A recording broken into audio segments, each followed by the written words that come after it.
What's up, everybody? I'm your host, JP. This is my co-host, Josh. Hey, everybody.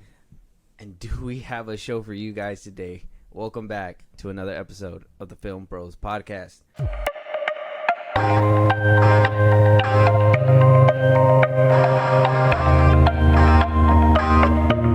All right, y'all.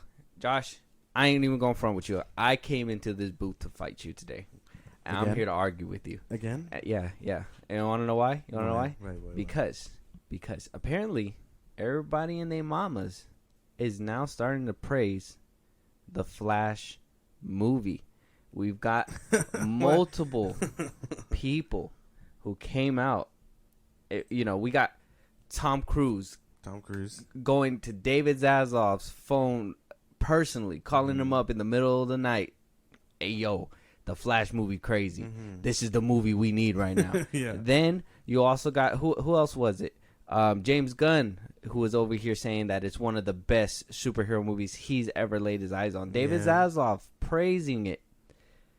Now, recently we also heard that Jaden Smith himself has seen it, and the Flash movie apparently changed his life, he says. He says the Flash movie is a wow. Also comes down to Stephen King saying that he got an advanced screening, and he tweeted this out. He said, I got an advanced screening of The Flash today. As a rule, I don't care a lot of for superhero movies, but this one is special. It's heartfelt, funny, and eye-popping. I love it. That's funny. And now, not only is Stephen King saying something, but also Al Roker himself. And Al Roker, he's just a NBC host.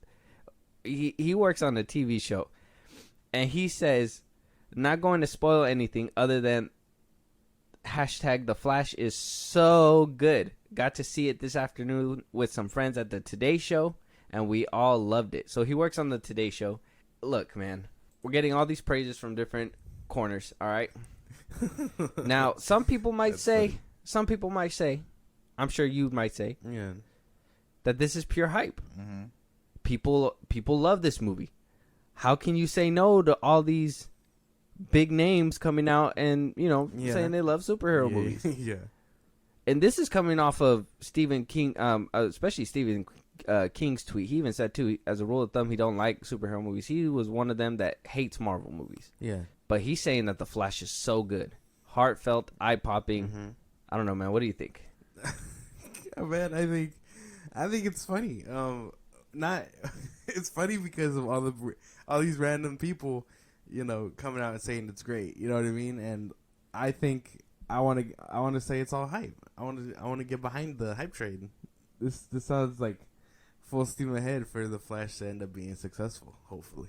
Well, if you're like me, if anybody's out there like me, we don't believe the words of no industry plants. All right, we don't believe the words of people that are paid to do this, basically keep friends within the industry. Mm-hmm. Now, here's my thing. If it was just filmmakers coming out and saying that, hey, like, this movie's really good or whatever, but now we got actors. We got Jaden Smith, who's not an actor anymore, but, a fashion model, all that stuff, musician, does all that crazy stuff. Al Roker, who's just a TV show host. So we did get word that, it did play at Cannes, and, this movie's been making its rounds for a couple of weeks because basically when very explicit way to put it, but when somebody's walking around and they're like, they just feel like they got a big one, you know what I mean? They just walking around lugging their big old thing around, and they just can't keep it in the pants. They just want to, be like, hey, look how big it is. You know what I'm saying? So now a lot of people are praising this review, and I found a couple more reviews kind of like this, but a lot of people are saying like the real reviews are starting to come out, that this isn't just all industry hype, that a lot of people are actually, being honest, at least the people on the ground. So we got this tweet coming in saying that hashtag The Flash is a thing, ? It has some serious pacing issues that cannot be ignored, and it leans into fan service too much. It has some good moments, but it can't escape the years of buildup. It's another mid-tier DC movie that should have been better. Hashtag the Flash movie. Hashtag CinemaCon. So, and that's just one that I'm reading. Like I said, I've seen a couple more. What I don't want to do is bring down the hype for a movie. You know, when all these industry people are coming up and saying it, but I like to be in reality, and I like to hear both sides of the aisle. And you know me, from the trailers, this movie ain't really pulling me in, at least CGI wise. You know what I mean? Story wise, I'm sure that there's still a lot that they're holding back and not letting you know. But I don't know. What do you think about that tweet? What do you think about somebody calling it another mid-tier DC movie that should have been better? Well, I don't know, man. I don't. Everyone's gonna have their opinion, you know. Even with the what do you call them, industry plants.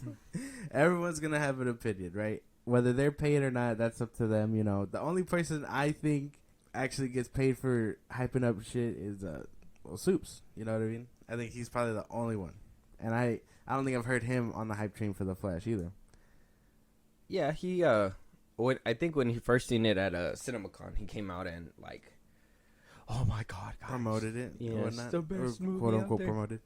I don't know. You're man. gonna want to see it on the big screen. Some of these tweets can just be harsh. It was like, I don't know. Until I see it for myself, both sides are valid. If that makes sense. Fair. I give you that.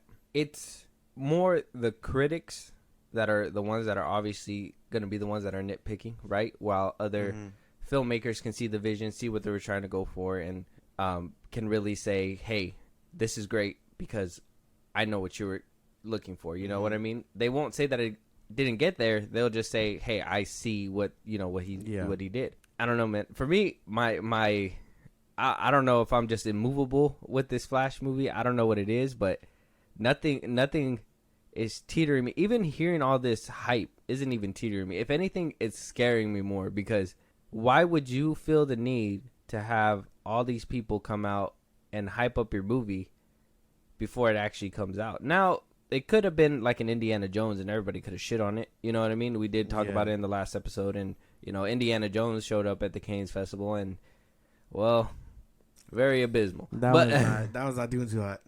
So, I mean, it could have been like that, and people could be shitting on it, but not a lot of people are shitting on it. But we're not hearing a lot of reviews either. We're hearing some reviews from a lot of well-known people that, you know, that do this for a living. You know what I mean? That they're supposed to basically hype up this movie. From every angle that I see it, all of the critics that give it like bad stuff is normal moviegoers, I guess you can say. People that made it to CinemaCon, able to sit there and actually had an honest opinion, if that makes sense.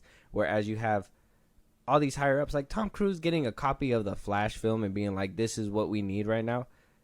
First of all, how'd that even land on your lap?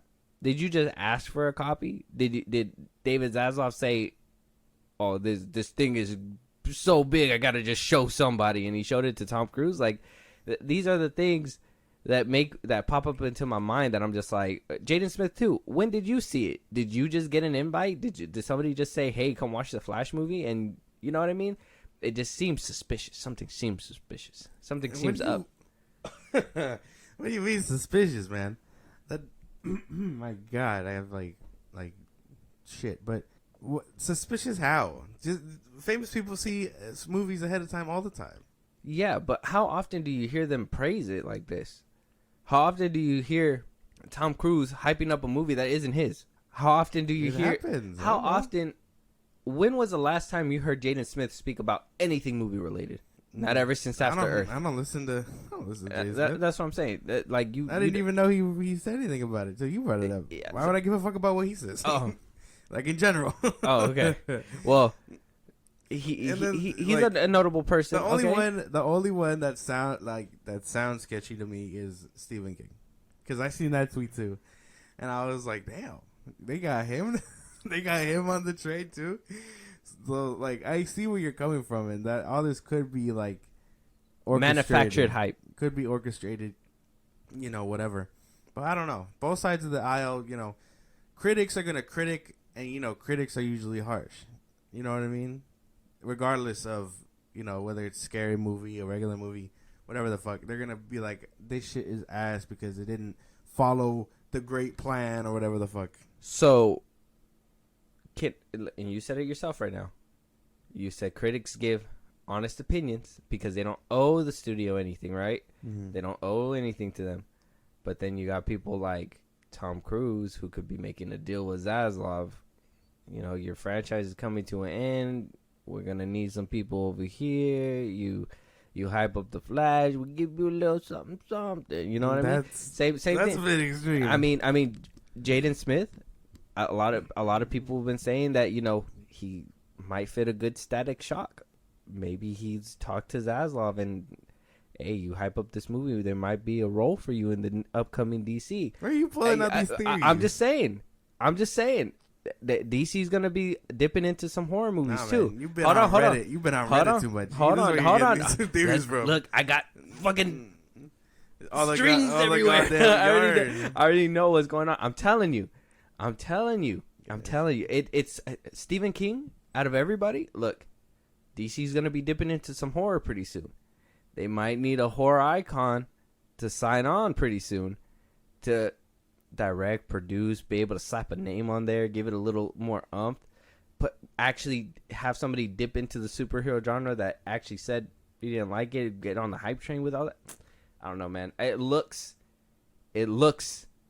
I'm telling you, dude, it's a conspiracy. No, man. The Flash Gate is real, man. You're doing all this like jumping around to just say that the movie's gonna do decent. It is tracking good numbers right now for its opening weekend. Yeah, it's looking to do better than at least Guardians of the Galaxy. That's good. I mean, to be honest, I think they said it's tracking to do 120 to 140 million domestic. I would have thought it would have been higher with all the hype going on. You know, Tom Cruise coming out, I would have thought 200 mil easily 200 mil out the opening gate domestically. Because all this hype, you would assume. I digress. Who knows? Box office numbers and the climate on comic book movies, it is what it is. But a lot of it, a few things can sound manufactured. And again, critics are going to critic. It's their fucking job to hate on movies. It's not their job to hate on movies. Their job is to give honest opinions about the movies, like we are, unbiased, unhindered. Well, no, when we see it, we're unbiased and we judge it on our own merits. They have a whole system they have to abide by to be like, this movie is fucking. You know what I mean? What do you mean a whole system? Like they gotta They gotta check boxes and shit. Yeah. Well, they gotta check. That's with everybody. We're technically critiquing movies because we gotta check boxes on the movies that we. Yeah, but theirs is like certain. Theirs is like official. If that makes any sense. Well, I mean, if we're putting it out there, we're making it official for us at least. But you have your boxes that make a good movie, right? That check your boxes can be totally different from my boxes. But the boxes of a movie star who's hyping up a movie that, let's be honest, they have no business hyping up, nor are they in, nor are they around at the time. And I don't know, man. It just seems suspect, and I'm gonna hold it down right there because something ain't right with this Flash movie. Something ain't right with all this generated hype that's happening. I don't believe. Nah, this. Man. You just want it to fail so you can be right. I'm just saying too. The algorithm playing too because I see these bad reviews, but nobody's talking about the bad reviews. Everybody talking about the good reviews. The good reviews coming in. Oh, Stephen King coming up to the top. Oh. The Flash is 10 out of 10, whatever, blah, blah, blah. Nah. Come on. You seen the track record for DC? You're going to think that this movie's going to be 10 out of 10? 8 out of 10 at best. Watch. I give it to you. It probably is going to be a decent movie. It might be a decent watch. I might have some fun. I might have some bumps in the road, but 10 out of 10? People saying that this is one of the best superhero movies ever? The Flash? That took almost 9 years to put out, bro. No, I don't know, man. I don't think so. I would think the one that I read, and that's only the one that like sounds more like she was trying to actually give the movie a chance, and because of the way that it was made, like she was like, no, it could have been done a little bit better. That's the only reason why I picked that tweet. The other ones were more just jabbing at Ezra or whatever, blah blah blah. Michael Keaton being kind of like I think they said Michael Keaton in one of the one of the other tweets said Michael Keaton is like one of those, you know, when you get a toy and they just have catchphrases on there when you push a button. Yeah. That Michael Keaton's basically like that, just full of catchphrases that's throughout the fucked whole up. movie. So I don't know. There's some mean tweets out there, so it's weird. This one was the most professional in my opinion. That kind of got the point across that everybody else was basically saying. But like I said, we'll have to wait and see what happens with the Flash. Yeah. Yeah, I know you're still on the hype train. I'm still on the fence. Well, if I got to see that train by train, and I'll just watch it over here. You can have the hype train with Tom Cruise. You can have it with Al Roker if you want to. You can have it with Stephen King as well. Not me. Not with Michael Keaton's Batman. I don't think so. If it was Ben Affleck's Batman, it'd be a different story. He's in the movie. For 5 minutes, he says. He's exaggerating. He's exaggerating. Okay, 6 minutes. He's gonna be in it for longer than that. I'm pretty sure. Like I said, wait and see. But one movie that's making waves and making its rounds right now is Dead Reckoning, right? It's going to be coming out pretty soon. I think in July it should be releasing. No, end of June 28th or something like that. It should be releasing. So it's in about a month it's going to be coming out. We've seen snippets of that insane stunt that he's going to be Tom Cruise is going to be doing. We've heard about the rigorous test stunts, everything that he had to do for this movie. Tom Cruise is being praised in and out of this movie. But one person that's getting more praises than him, especially from the director himself, Christopher McQuarrie, is Pom Klementieff. Now, I hope I don't butcher her name because she's a French actress, so her name's pronounced different. So if I did, my bad. Let me know. I'll correct it later. But apparently, and according to this quote, she gives a performance, and not just any performance, a performance better than she's given even in Guardians of the Galaxy, the movies that she started with. Now, this is his quote. He says, "I dare you to go to this movie and try not to look at Pom. More than any other actor I've worked with, you cannot take your eyes off her. She's completely compelling, completely dynamic. It was quite amazing. It changed the way I designed shot. It changed the way I wrote scenes. It changed the way we dressed the character. It's just raw power that's unrecognizable from Mantis in Guardians." Interesting. Okay, that sounds cool.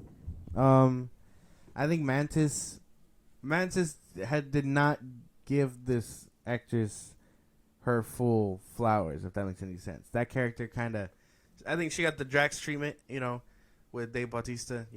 Just this character just wasn't Goofy. It wasn't good for her image, if that makes any sense. I haven't seen Volume 3, but I know in Volume 2, her and Drax really bounced off each other comedy-wise, right? Even in Infinity War 2, like, they really bounced off each other comedy-wise. But yeah, but, that's just them kind of being goofy. But I think if this is the case, then great, but we haven't, or at least I haven't seen anything from her other than Mantis. Yeah. So it's really hard to say that, if that makes any sense. But if this is the movie where her chops are really coming together, then great. But I haven't seen anything else with her. Well, to be like, okay, that makes sense. Yeah, to be fair, too. I mean, and this is why I kind of brought it up because, he did make it a point to say that, she doesn't show that kind of a performance in the Guardians movies, right?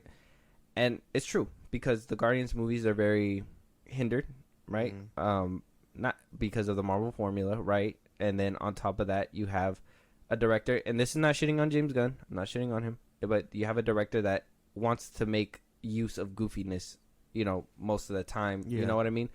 And we talked about this before where, I feel like he takes a lot of serious moments and washes it down with comedy. And you could really see that in Volume 2, at least. Like I said, I haven't seen Volume 3, so I can't judge her off that one. I know that in the trailer she was crying and, and all that. So she might give a powerful performance in this one.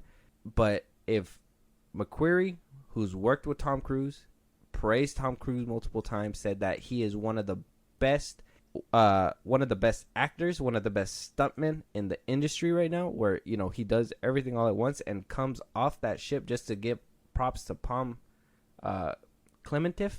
Yeah, it has to be. I would say that's real hype. and from the trailer that we seen yesterday, or not yesterday, on the last episode, um, she seems like she's gonna be a compelling character. She looks like she's gonna be like this assassin mime. Like she's gonna give most of her performance through like movement and facial expressions, not really talking. Oh yeah, and you know some actresses can pull that off. Others can't. I'm not gonna name names. I kind of want you to name names because I don't know what you're talking about. She was in John Wick 2. John Wick 2. She kind of just stood around till her action scene came through. Oh, I know who you're talking about. I don't want to name names. The deaf girl, right? Yeah. Oh. So, well, you're right. You know, like it's very torn because you can totally take his word for it and you know understand that she will do good. Mm. It's just for me to wrap my head around that. I'd have to have seen other things, but I'm willing to be open to the fact that she does a really great performance. The trailer did look really good. Yeah. And seeing her was really fucking cool, you know. But again, just to come full circle, I think for me to understand that, I'd really have to see this fucking movie to be like, okay, yeah, she's gonna be something great, because I don't get that from Mantis, you know. Yeah. Like she's been in, well, she came in Guardians 2. She was in Infinity War. Well, she wasn't really in Endgame, and then you know, the holiday special was probably the closest thing we got from an emotional performance out of her in Mantis's little role. You know, when she was hugging Star-Lord or whatever, because I guess they're related or whatever. Yeah. Which is and however you feel about that plot line, but yeah, no, I think I just have to see more with her. You watched Uncut Gems, right? Yeah. You remember her in there? I do not. She was in there? Yeah. I don't remember. It's been a minute since I've seen that movie. I remember seeing her in Ingrid Goes West, but I think that was one of her, like, that has to be an older role, because she was an old boy. She's been in a few big name movies, but not a lot. But not as prominent as this one. No, not like well, you know. If she ends up having the same career as Dave Bautista, and she comes out of the Guardians movies fucking like nailing roles, perfect. Yeah. Get props to James Gunn in that aspect. He really knows how to take a actor and you know put him in a different direction. Yeah, and it's good because you know you see a lot of these you know, and I don't want to shit on him because I actually like him, but like RDJ, yeah, he you know, Iron Man is his role, but like outside of Iron Man, it's been kind of dry. You know what I mean? Like I know with Dr. Dolittle, it didn't really do too well. Now we're gonna see him in Oppenheimer, coming up. You said that he has a potential to come into Fast X Part 2. You know, Vin Diesel kind of wants him as well.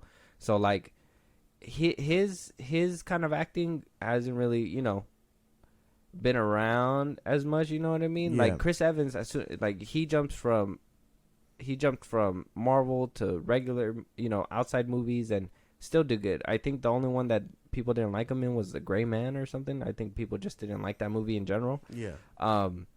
So a lot of these actors, they struggle, you know, to find their footing outside of their established franchises. You know what I mean? That we talked about,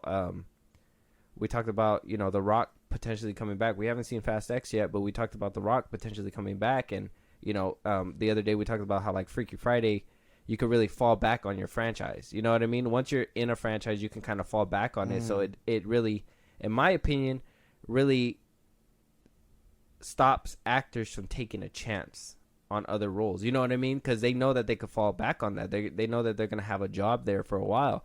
Whereas, you know, you have people like Dave Bautista who are, like, really adamant on wanting to hone their acting skills. You know what I mean? Like, he wants to not just be known as this wrestling actor. He wants to be known as one of the great actors. And you can see from the roles that he picks, he's very, you know, picky on which ones he's going to take. You don't just see him in everything like you did The Rock or, you know, for like the longest time you saw The Rock in everything, right? He wasn't picky with his roles. He just wanted to, you know, keep face pumping. Was just everywhere. Exactly. So I think it's smart that she hasn't done a lot of movies, and I think it's smart when they take their time, be like, yes, I want to go there. No, I don't want to go there. Yeah, I'll go over there. Like, actually be picky with your roles. Don't be a Nick Cage and just go all over the place. You know. But yeah, no, I think that all comes down to just job security. Oh, you want me to do how many movies, and you'll pay me how much? Shit, sign me up, type shit. You know what I mean? Yeah, and that's good. Like I'm not shitting on their formula. It's just RDJ has had, before he left Iron Man, when he was doing other movies like the Lawyer or whatever, and then a couple other ones. But not a lot of people saw that one. Which really good RDJ movie if you guys haven't seen that one. But like there's a bunch of movies like that fly under the radar with these actors who are in the MCU. It's just when their time is up at the MCU, it's sink or swim at that point, because now you can run back to the ship, but people are expecting you to move on, especially if that ship kind of closed your story. Yes, fair. Especially, because at that point you're free reign now, right? If you're out of the MCU, you don't have to. That's the thing. When you're in the franchise, that means you're hot. That means people are gonna look at you and be like, "Well, he's the hot ticket in that movie, whoever it may be. We want him in our movie." You know what I mean? We want him over here. So that's what's gonna get your name out there. You're not gonna get a lot of actors. You're not gonna get a lot of people to call you unless you're a really good actor to come do this movie, and you're not in. You know what I mean? And you're basically irrelevant. You know what I mean? Like you're not even in a movie. You're not doing any tour rounds. You're not doing nothing. Like nobody knows or remembers you right now. People are thinking about the next hot thing, which is, Dave Bautista or whoever, It comes down to it because, again, a lot of other actors that came from the MCU, the most basic one running around right now is Tom Holland, right? He's trying to make a name for himself outside of Spider-Man, but for some reason, it's not working. He's too young. It's, because I think the one he did with Robert Pattinson, that movie for Netflix, I think that one I heard did really good. And then the one with Daisy Ridley, that one probably didn't do too hot, from what I heard. And then he's supposed to be in another Apple TV show. I forget what it's called, but I'll get back to you on the title. But he's supposed to be on an Apple TV show. Yeah, I think I've seen it. He has like long hair or something. Yeah, right? And what do you call it? Like, that trailer, I saw it and I was like, this, like I feel like he's trying, and I feel like he's really just trying to get roles and get his name out there, but for some reason he's just not sticking like people want him to. And I fairly believe it's because he's young. I think it's just he has that charisma. He reminds me of like how Brad Pitt was when he was younger, if you really think about it. And the thing about Brad Pitt is that when he was younger, he still looked older, if that makes sense. He always looked distinguishable. He looked like, you know what I mean? Even though he was young, he still looked fit to be like, maybe late 20s, early 30s type shit if he wanted to play that role. Like how Matt Damon and Ben Affleck are, kind of? Yeah, basically. And Tom Holland, he's very young, he looks very teen still, you know what I mean? And he's trying to go for these roles. Like when he went for Nathan Drake in Uncharted, though it was a good role, and he probably would have been perfect for it. He just needed to get older and be more distinguishable. You know what I mean? Yeah, and it would have been different. Because I mean, when I think of Nathan Drake, I think of someone close to their fucking 30s, almost 40s, maybe. Like that's kind of what the movies are set on, Yeah, and or the games, I mean. Yeah, and Sully's supposed to be like an older man. Exactly. And they got a younger guy to fit with Tom Holland. And that's where things get wonky, because now you're trying to wrap this movie around a young person when you could have gotten somebody who's more distinguishable, looks older. I thought Mark Wahlberg was going to play Nathan Drake. You know what I mean? That would have been a smarter decision. Well, Mark Wahlberg is Mark Wahlberg too, but like, no, you know what I mean? Like that would have made made more sense in the long run. Yes, if the movie failed, I would have been like, at least they tried. You know what I mean? But with Tom Holland, it kind of seemed like they were just looking for the hottest ticket, and they were like, well, he's Spider-Man. I mean, if he could swing off a web, he could do a vine. You know what I mean? Like it's but it's great. Palm, I don't want to say her name again, but Palm coming out in Dead Reckoning Part 1. Who knows if she'll make it a Part 2? We'll have to wait and see with that one. She just fucking dies. Her character just dies. That'd be fucking crazy. That'd be great. Praising her for like the best performance she gives, and then at the end of the movie, Kills her off. She's like, "That was it. It was really good. You're not coming for the next one, though." Right. But moving on though, one thing that honestly is really cool, is probably really cool for you. So we did hear that Creed 3 was getting an anime, but we're hearing that the first people that are getting a taste of that anime What? is over there overseas in Japan. What the fuck? So Michael B. Jordan wound up going to Instagram, wound up captioning, "Hi Japan. We made a special anime as a surprise for Japanese fans that will play at the end of the film. Creed 3 opens in theaters in Japan next week. Get your tickets now to see what it's all about." So Creed 3 is barely opening over there in Japan. It's gonna be opening May 26th. They're getting a cool little anime in the back, and you can see kind of the visual right here. Michael B. Jordan kind of concept art right here. Mm-hmm. I don't know, man. What do you think? Are you jealous? Do you want to take a flight to Japan? Well, I'm not gonna take a flight, but I am jealous. What the fuck?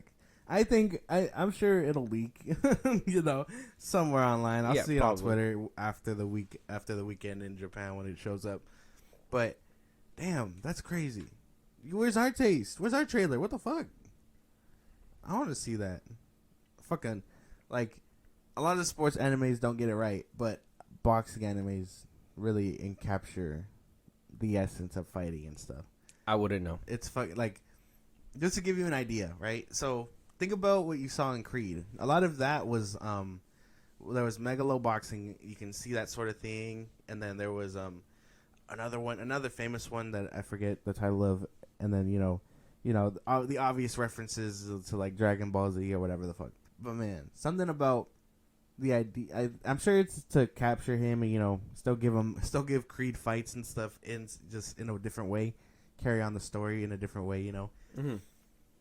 Because he's obviously getting too old for this role. Yeah, so obviously it's fine. But man, to think about his boxing anime and then the spin-offs coming out of it, like that's fucking cool. Like you never really see that. It's good for him to be dipping his toe in this way. Yeah, and especially going the anime route, Mm-hmm. not a lot of people want to do that. A lot of people usually, it's good that he's a fan of it, and you did see a lot of influence in the Creed movie as well. So it's good. Everything sounds perfect. I'm sure we're gonna get that snippet at the end, and we'll probably judge it and see what the final product actually looks like. Whatever it looks like is probably what we're gonna get with that anime when it comes out. Well, yeah, most likely, unless this is just like a teaser and then they change it up however fans react or whatnot. But that's cool. I like the idea of this. I'm running with it so far. Okay, all right, yeah. Well, can't wait to see that as well. Nobody in Japan, or if we have Japan listeners, hey. Creed 3 coming to you guys May 26th. Moving on, though, we also got an exclusive from Giant Freaking Robot saying that Bullet Train 2 is happening. Brad Pitt is coming back. Sandra Bullock is returning as well. And that Margot Robbie might be in talks to come in for the sequel. Now, did this movie need a sequel? No, I don't think so. I think it kind of ended good. I kind of felt like it could have been left alone, but in a world of sequels and all that, I guess it needs to happen. What are they going to do? Get on another bullet train? Is that what's going to happen? I would have preferred that spin-off with Tangerine and Lemon. That would have been nice. But, if we get... Or maybe, a Bad Bunny spin-off of The Wolf. I don't know. What do you think? Why the fuck would I want... Yeah, no. Bullet Train 2 sound like... I'm sure it sounds fine on paper. But executing it differently, unless they try to recapture what they did with the first one, and it's like it's a different situation and stuff, and you got different assassins, and they keep that whole tone where they show the story of each assassin, and how they got to that train. That'd be nice. But we don't need this movie. We don't need this moon. Sony, you could have kept this one in the vault, dog. We don't need it. A Tangerine and Lemon would have set you guys up so fucking far. That movie would have fucking blown. They already got Aaron Taylor Johnson over there. Yeah, doing Craven. What the fuck? Just stick him in another suit, goddammit. People love that combination so much. I feel like life would have been better if we got a Tangerine and Lemon spinoff instead. I don't know if I'm excited for this. I mean, I'm excited for it because I thought the action, and I liked Brad Pitt in the first one, even though, to be honest, he was more of this like hippie, just laid back kind of dude, and he was supposed to be an assassin. So I really liked the way that he was in there. Sandra Bullock at the end of the movie, I mean, does she really need to come back? But I guess she's the the girl in the chair. Yeah, she's his handler. Yeah, the fuck exactly. that So it makes sense. Margot Robbie in talks for it. I mean, if she's the main villain, I'm up for it. But if she's just one of those side ones that are just gonna get thrown away, yeah, like Bad Bunny and who was it? Tessa Thompson too. When she came out for a second, I was like, damn, like you guys just kind of wasted the actor. You know what I mean? Tessa Thompson could have gave a good performance, but she just got killed. Yeah, and it's gonna suck without Tangerine and Lemon. Who are they gonna get? Like, you know what I mean? Like how is that dynamic gonna work? I feel like we won't be, us not seeing them in a sequel is gonna like kind of ruin the movie. You know what I mean? I mean, does that make any sense? We'll Making sense? I'm sure we'll see Tangerine. Yeah, but without Tangerine and Lemon, they don't exist. Like how their dynamic was one of the things in the movie that people like so much. Like, what are they gonna do to replace them in a sequel? That's my thing. They couldn't get I don't think doubling down is the right move to do. We don't want a carbon copy of what they had before. We don't want a Tangerine and Lemon ripoff. You know what I mean? So I wouldn't say double down and do the same thing. Maybe instead of getting playful twins, if they are gonna try to get another twin dynamic off of it, maybe a serious twin dynamic where it comes off funny but it's supposed to be serious. You know what I mean? Like they just, you know what I mean, little goofy thing. Like don't actually bounce off each other the way that they did. They would have to completely change it, because if it's just a carbon copy, there's no point. I'd rather keep Bullet Train 2 over there. It's just another thing. And how are you gonna follow up the villain that is Michael Shannon? I'm sorry, he's just a presence at the end of everything. Seeing him at the end, even to the way that he went out, like I just always think that he's one of those that it's a tough act to follow, because Michael Shannon actually gives hella performance. Yeah, he was good. Yeah, no, this movie has a lot of weight, if that makes any sense. Like it has to do better than its predecessor in all aspects. Comedy, the action has to be a little better. The villain has to be fucking amazing, and the way they connected everybody with like yarn with and making them connected to end up on that train was unique. You're telling me someone else is gonna orchestrate that? You know what I mean? Well, they could, and this is where continuity is gonna come into play, because they're gonna have to make sure that whatever they do with this one. 1, 2, 3. Whatever they do in this one has to not copy what they did in the last one. You know what I mean? Like that's just the way that it's gonna have to go. It's gonna be hard. Yeah, I don't know if I'm vibing with this one. Yeah, no, I wouldn't. Bullet Train 2. Like I said, unnecessary sequel in my eyes. I mean, but in this world, it's necessary. It's fucking it's so annoying, dude, because one-off stories hit. This movie would have been fine being a one hit and done. Move on to your next project. There's a lot of these movies don't need sequels because the story wraps up fine in the end, bro. You don't have to undo all the first one's work just to push out a sequel. Like I said, that's what happens in this world of remakes, reboots, and etc. etc. This is what this is what we get to. It's fine. I mean, like I said, if Margot Robbie's in talks, I mean, as a villain, I'd be down for it. We just can't get I want to see a serious villain out of Margot Robbie. I don't want to see a ditzy blonde Barbie, Harley Quinn type character. I want to see an actual hard hitting, give us an emotional piece Margot Robbie. You know what I mean? Maybe she gives that in Babylon, but I haven't seen that. I haven't seen that either. I think I see what you mean, but Probably not. You don't think so? You don't think she has it in her? Well, no. I think she does. I don't think the studio will give that to her. They're just like, you're the ditzy blonde. You're gonna be in this they're movie. probably gonna do that to her. That sucks. That actually sucks. You know, because I don't know.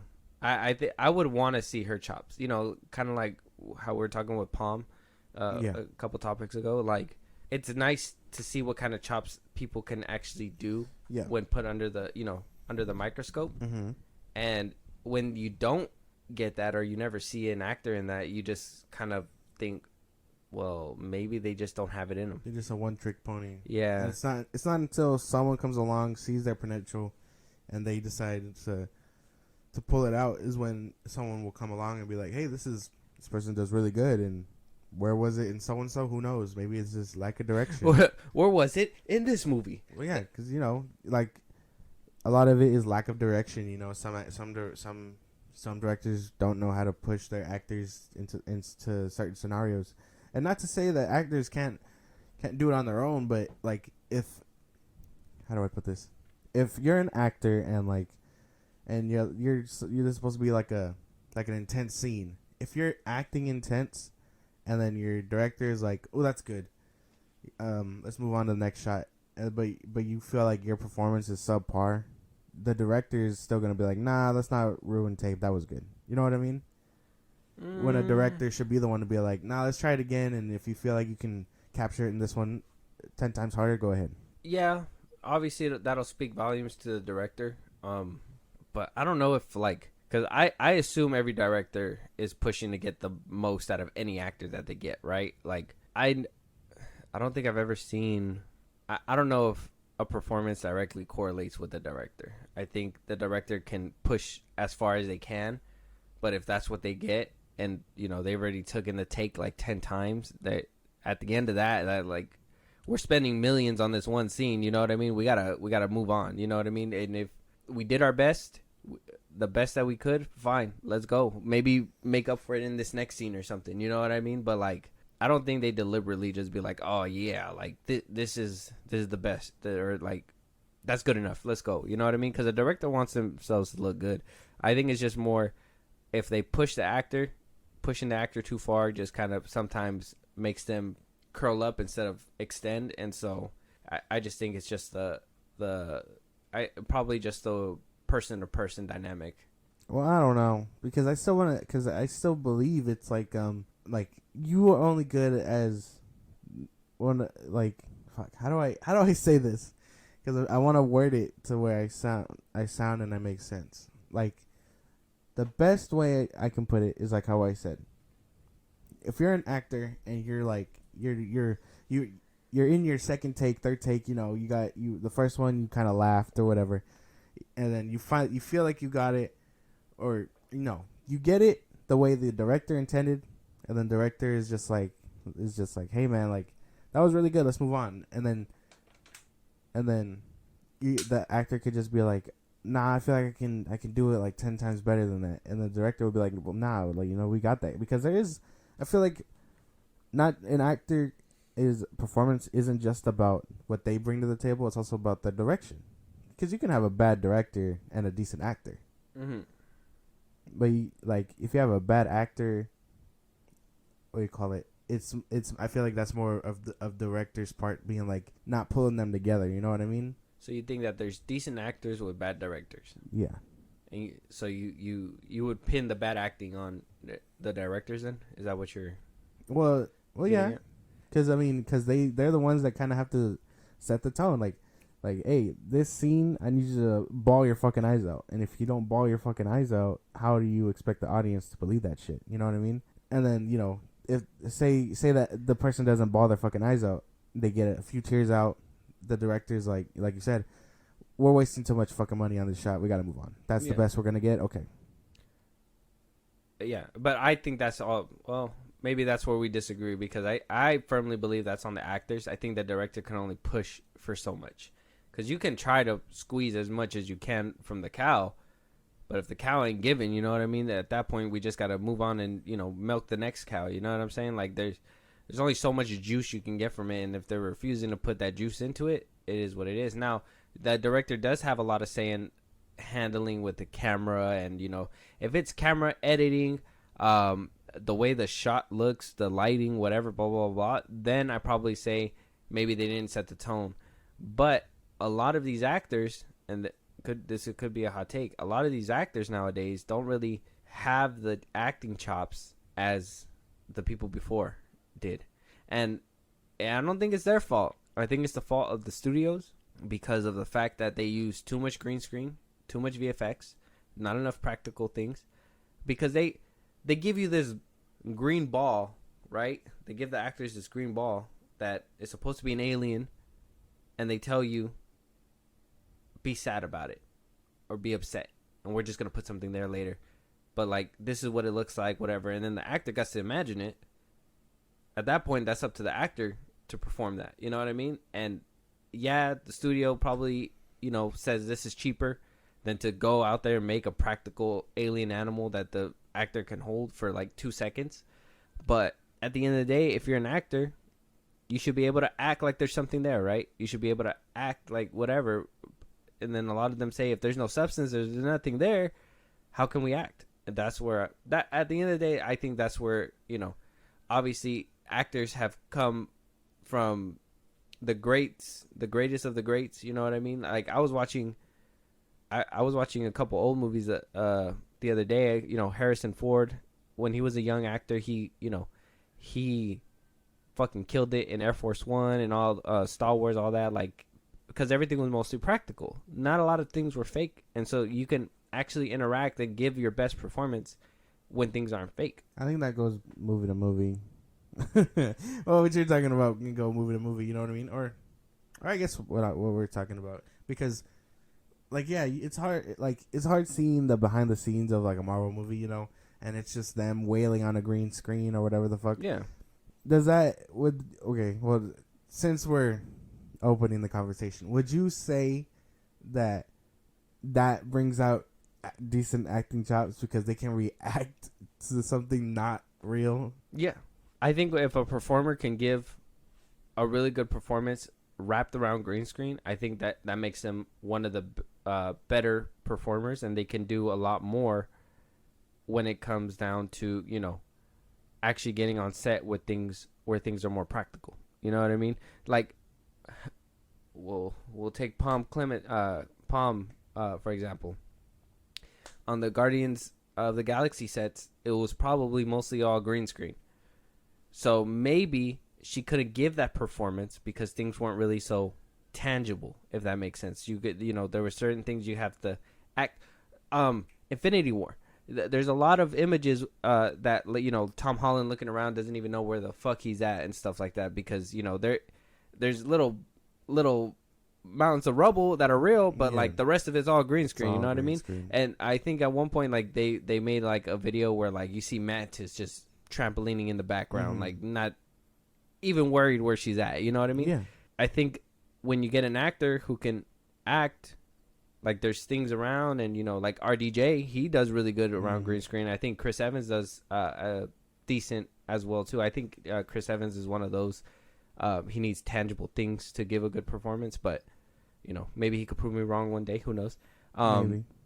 But yeah, I think if you can act in a green screen and give your best performance, I think that you're you're a great actor, because you can do both. You could pretend like it's actually there, and if they actually give you something, you can still pull out that same emotion. You know what I mean? Regardless. But like, if you can't, if you're like, well, you give a subpar acting, you know what I mean, to green screen, but then you can go ahead when it's tangible, actually believe that it's actually there. That does show what kind of chops you have as an actor. Interesting. Do you disagree? You agree? No, well, like I think it's very, in that case it is very, it still depends on the director. You know what I mean? Like, because things can be tangible and whatnot. But say, because now I'm just say you're a director, right? You're like, oh, Will Smith is gonna be in my movie, and then boom, day one, right? And then you go to Will and you're like, hey man, like, you're a great actor, Let's start with this opening scene. Your lines. Let's just get this camera rolling, right? Mm-hmm. He says his lines and whatnot, and you're just like, you're just like, and then that's where the direction is. You can't, without the director to be like, hey, this is how you should deliver the line, you can't expect a great performance out of Will Smith, if that makes any sense.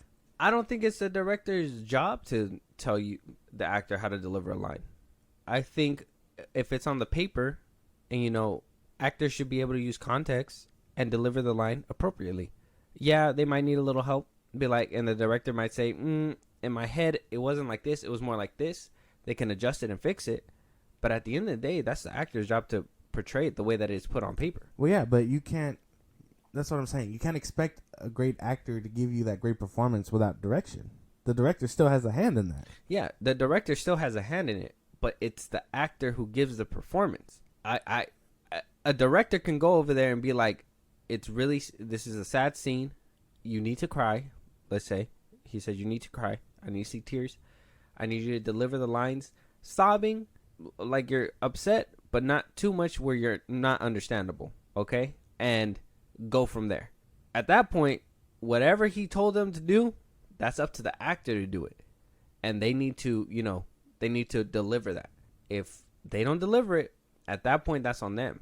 If they're hindered because of the fact that things are CGI, then they cannot, you know what I mean? Everybody's imagination is different.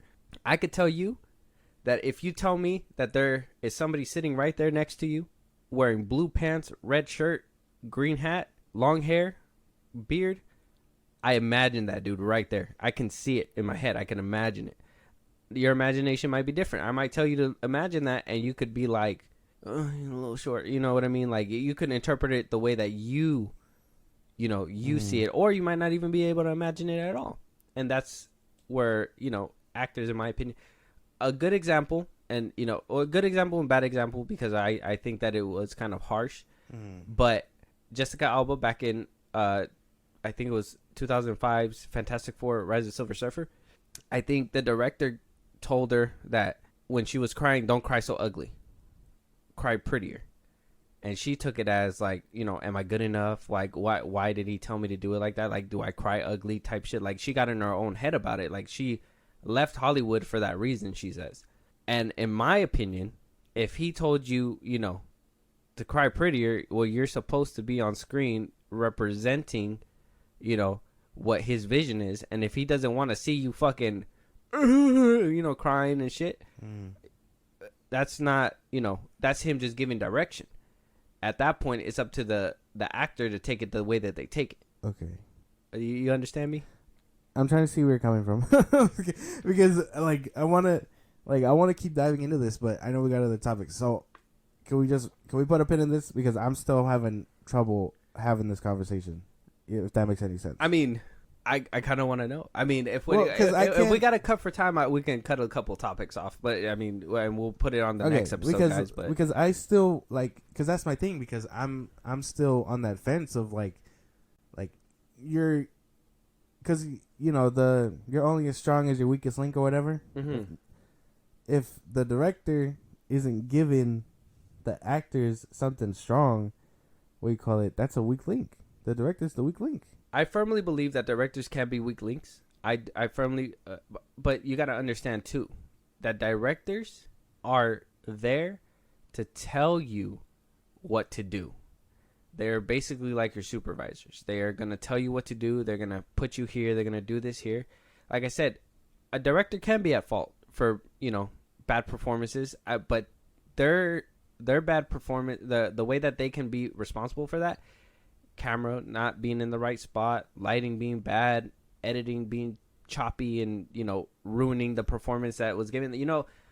There was like in the Suicide Squad, David Ayer says that Jared Leto gave this amazing performance, got edited wrong, chopped up, thrown out, blah blah blah, gave a shitty performance. So you can make an actor's performance look really shitty as a director. You can, but to make it look really good, that's all up to the actor too. You know what I mean? Because a director can make or break a movie, but at the same time, the actor themselves, if you can give a good performance through that, because you even said too, in Fan Four Stick, well, who was the highlight? Michael B. Jordan. He gave a fantastic, pun intended, a fantastic performance through the bullshit, through the editing, he still gave a fantastic performance. He didn't give a shit. That movie was mostly green screen. He still did what he had to do. He came in, knocked it out the park. That's an actor on top of his game who's good at what he's doing, and regardless of anything, he's gonna make it out on top. You know what I mean? Same thing with Jonathan Majors. You know, I know he's going through the thing right now. Quantumanium. Everybody says he was the highlight. Yeah. Bad directing, bad writing, bad everything. But he was the one that jumped all the hurdles, did what he had to do, gave the best performance that he could with a little bit of lines, and still knocked it out the park. So I think directors do have a hand in it to an extent. At the end of the day, a performance is only as good as what the actor gives. Well, yeah, because you hear a lot that this certain actor shined better in this shitty project, right? But I think at fault, you still look at the director and you're like, well, where the fuck were you when Paul Rudd was not giving this performance we know Paul Rudd can give? For Quantumania's sake. You know what I mean? Like again, take Fan Four Stick. Where was I don't know who directed it. What's his name? Fan Four Stick? I don't even know. Yeah, okay. So that dude, what do you call it? I think he came out a few months ago and said that it was his bad for Fan Four Stick, whatever the fuck he said. So he can take the blame. Well, there you go. If you could take the blame as a director, Josh Trank, that's his name. If you could take the blame as a director, then cool. But you should have been there to pull your team together. Even if the story is shit, at least you know your actors did great and not just one of them. Okay, Miles Teller, you didn't think he did a good job? Not really. You didn't think he did a good job in that movie? No. Don't you think that's on him? But where did he do a good job at? In Whiplash. Whiplash, of course. Maverick, right? I'm trying to think of a movie where everybody shines, but maybe one person is like a weak link. I'm trying to give you a good example, but I'm telling you, I see what you mean, and I think I'm inching closer to what I'm trying to see where you're coming from, because you're saying that a director can chop up a performance, or you're saying that because of the way that the director tells them, they are not able to grasp that performance. Well, it's a bit of both, because if you can't lead and direct them to where they need to be in a certain scene, and that's where an actor can fall short. At the end of the day, I think it's the actor's responsibility. I don't think, I said, because a lot of actors will stick to the page and stuff. Like you said with Jonathan Majors, right? A lot of that was improvised. That was him pulling it out of his ass to be above everyone else. While you expect Paul Rudd to just read pages, read his lines in a way that was so fucking stale. You know what I mean? We just watched Ghostbusters Afterlife. Okay. Mm-hmm. We can agree all the performances were pretty solid. Yeah. Correct? Mm-hmm. We can agree that Paul Rudd kind of went a little too far. Yeah. Right? Mm-hmm. In my opinion, as great as he was and a highlight he was in the beginning, I will say Paul Rudd was kind of like the weaker link towards the end of the movie because of the way that he kind of diluted him to just be this, maniacal whatever. He kind of threw his character away toward the end. Yeah. And I get it because he was possessed, but still, it still made it. I think he went too outlandish, in my opinion. Mm-hmm. And that's where maybe the director wanted it a certain way, but this is the way he interpreted it and took it a little too far. But we can all agree that the rest of the cast was really good. Mm-hmm. Even he was really good at one point until it went sideways. Mm-hmm. I mean, he would be considered the weakest link in that movie. Yeah, towards the end, and at but that point, that's him as an actor. That's him as an actor, and I think that's what I think that proves my point pretty well. Is that at the end of the day, it's you as an actor who interprets these lines and gives the performance that they believe is for it. Now, the director will guide you, but at one point, the director has to say, well, he's not getting it. This is as close as we can get. We got to move on. See? And we're back to what I said. Because I'm telling you, what do you call it? Directors have to think for the company too. They can try to get this performance, and they can try to tell you as many times. But if the actor doesn't pick it up, it's the actor's that's the actor now. That's not the director. The director can only shoot it so many ways to try to make you look better. And there's times where there's performances that are kind of bad, and the director goes back over there, goes to the editing table, edits it, and it comes out looking good. So you can edit it to make it look better as a director, but you can the performance is only as good as bad as the actor makes it. You can only put that on the act. There's movies out there where you said yourself, this actor carried the movie. Why did he carry the movie? Because the movie was already, the direction was already bad from the director, and we can admit that. But still, the actor still shined through all that adversity, through all the hurdles, still shined at the end of that movie and was crowned champion and said, hey, this is the reason why the movie was good. I only watch it for this reason. This actor knows what he's doing. And then he gets picked up for the next movie. And what happens to the rest of the actors? They fade away. But what happens to the director? The director still gets another movie down the line. Because they, at the end of the day, the performance is only as good as the actors give. Mic drop. Bing. No. I see Josh Tank still directing movies. I seen Miles Teller take a hiatus for a while until he got back on the horse with Top Gun Maverick. Oh, wasn't he in War Dogs before that? He wasn't War Dogs, but that was after or before, or War Dogs was before Fan Four Stick. Was it? Yeah, I think. I don't think so. No, after. I think it came after. Oh. But okay. Sue Storm in that movie. Where's she at? We haven't seen her. What about the Thing? I don't know her name. That's not fair. The character that plays the Thing. Where's he at? I think I've seen him in a couple other things. I seen him on TV. Could have sworn I've seen him in another movie. I think he was in like CIS or something. I don't know. But yeah, I think actors have full control of their performance. Full control. There's not only so much a director can do. I don't know.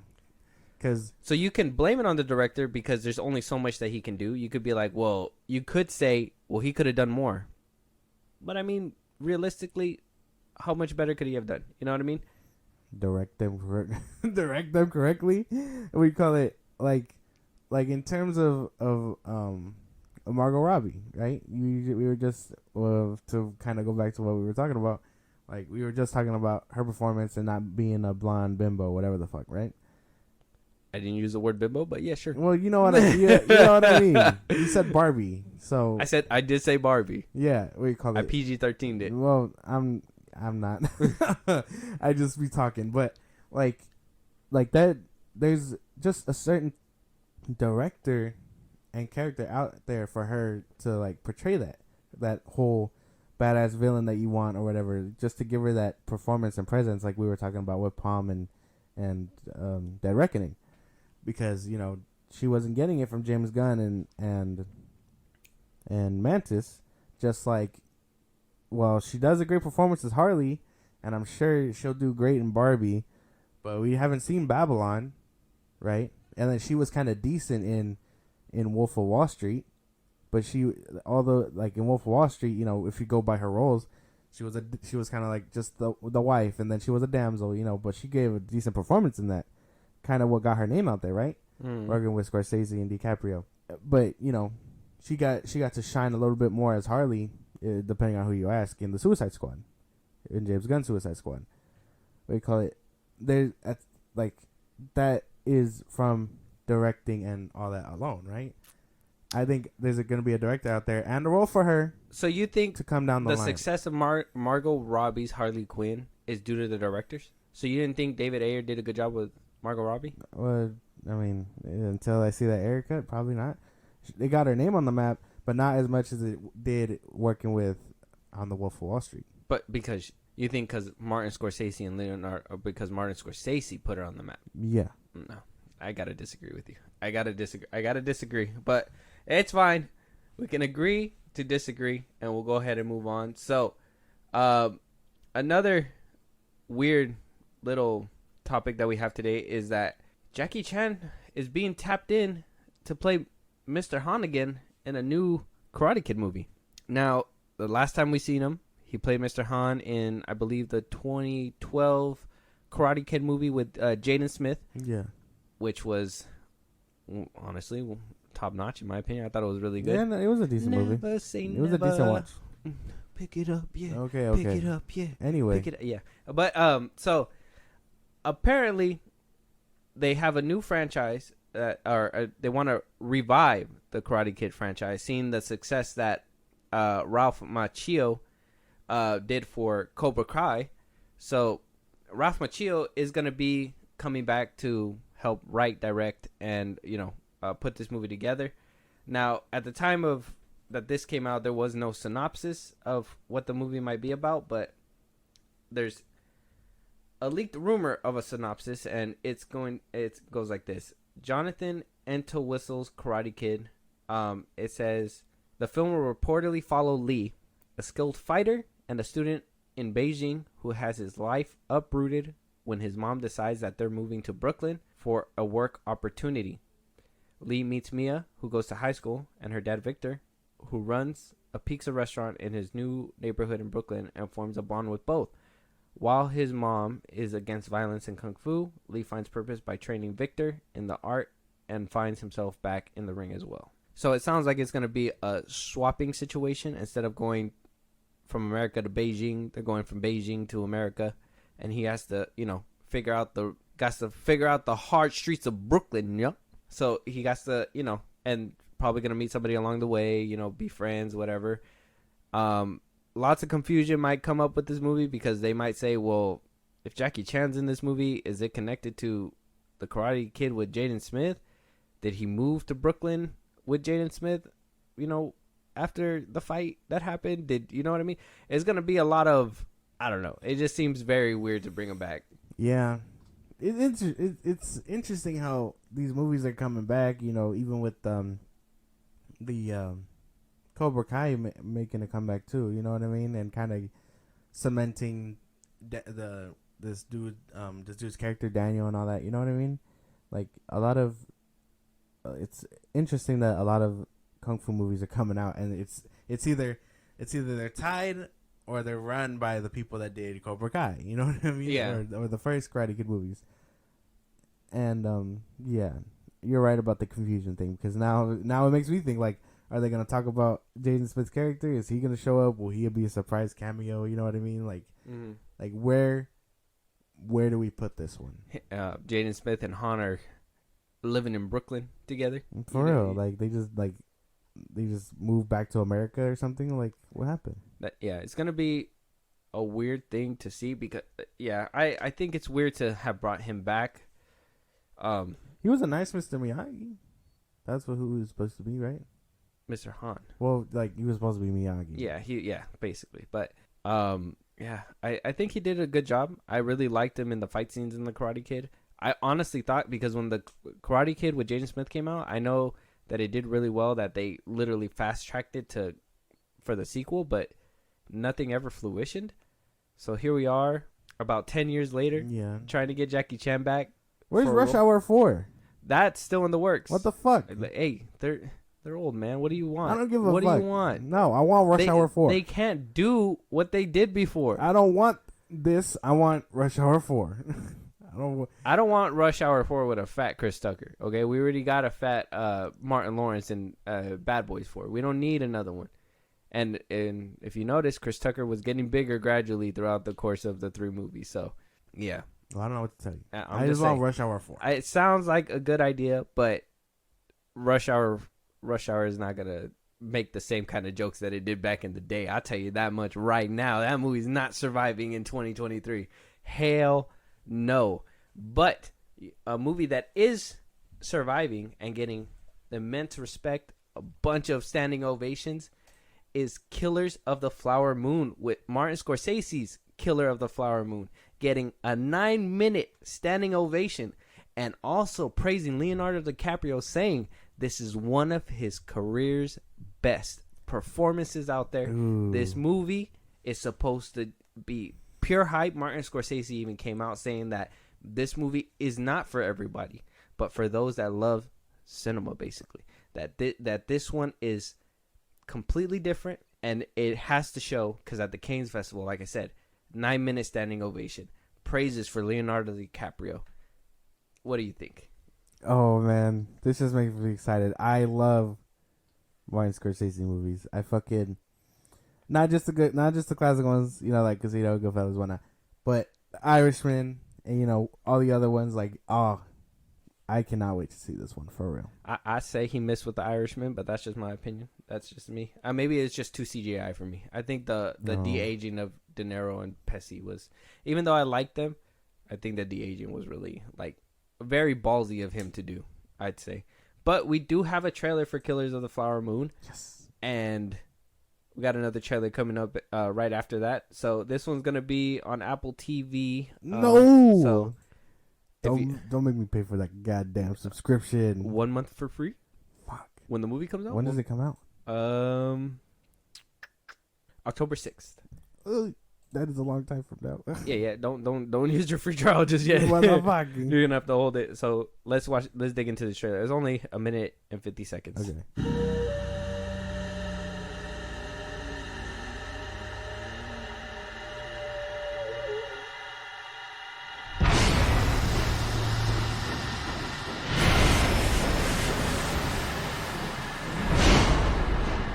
The Osage took their name from Missouri and Osage rivers.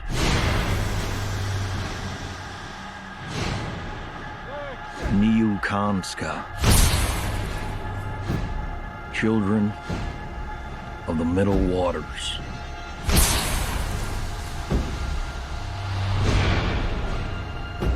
Move, said the great white father.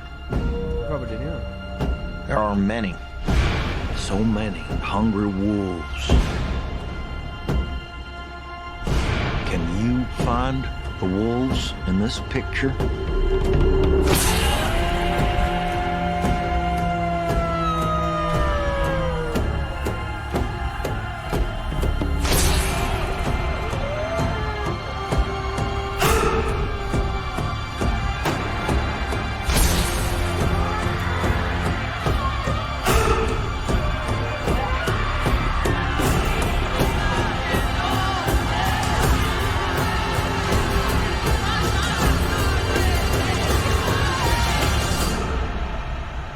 Can you find the wolves in this picture? That movie's gonna be so good.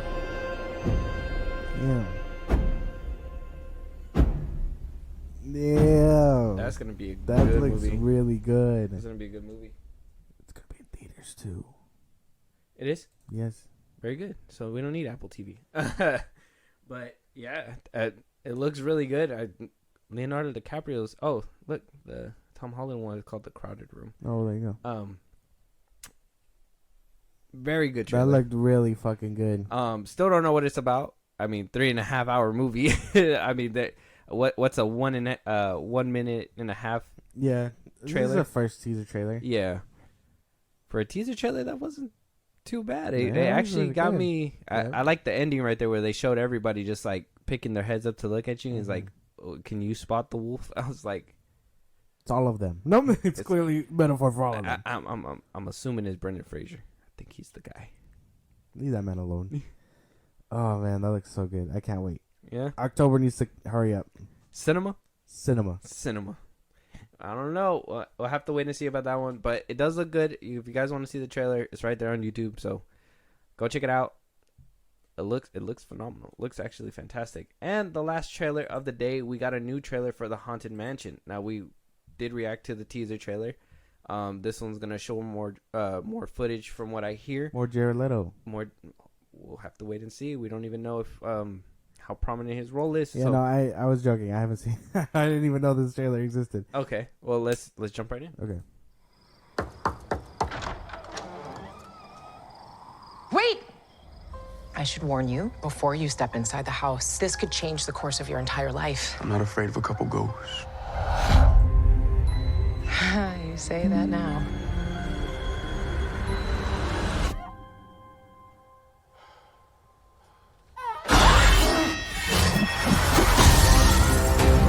This mansion is unhinged. These ghosts definitely don't want to leave. Death lurks around every corner. Give us a break. There's so many bad people in the world. Haunt them. Amen. I do like surprises. Is anybody else seeing this? I hope you do too. We're gonna fight, whether we like it or not. Or else we're stuck here for eternity. If this comes down to an exorcism, we're in big trouble.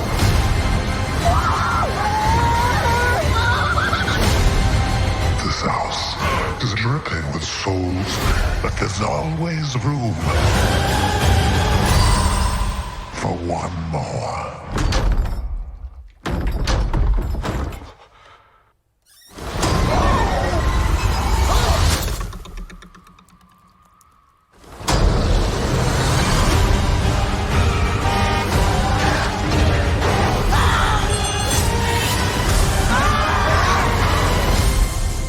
My friend was mugged. He was tall. He had hair that was sticking out of a top hat. Top hat. Yes. He had, So nice. a top hat. You would pull a rabbit out of it, probably. Eyes. They were a bit sunken. Deep sunken eyes. Like a raccoon. Beady they eyes. set back. And he was smiling like, like that. This kind of thing. Exactly. Is this the man who mugged you? Wow. You just did that just now? That's really good. Oh man. Okay, so this one, it looks good. I just think it's trying to do too much.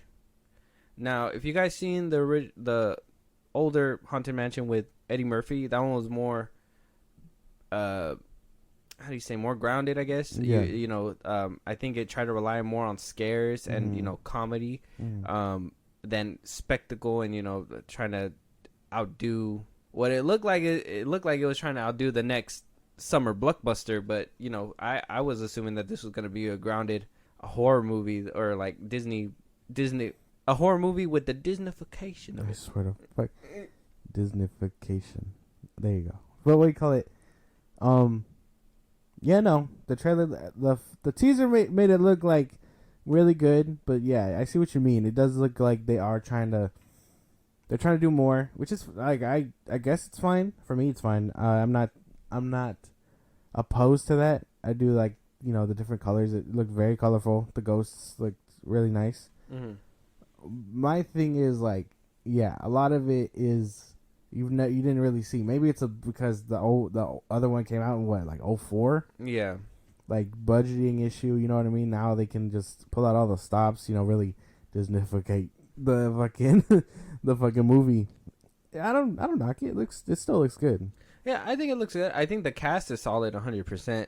I just think the whole, I guess what I was expecting, having watched the first one and it being really like memorable in my mind, like more grounded. When they first announced it, I thought it was going to be like that spooky house, you're going to see ghosts, more realistic ghosts than obviously the first one, even though they didn't do a bad job with the first one.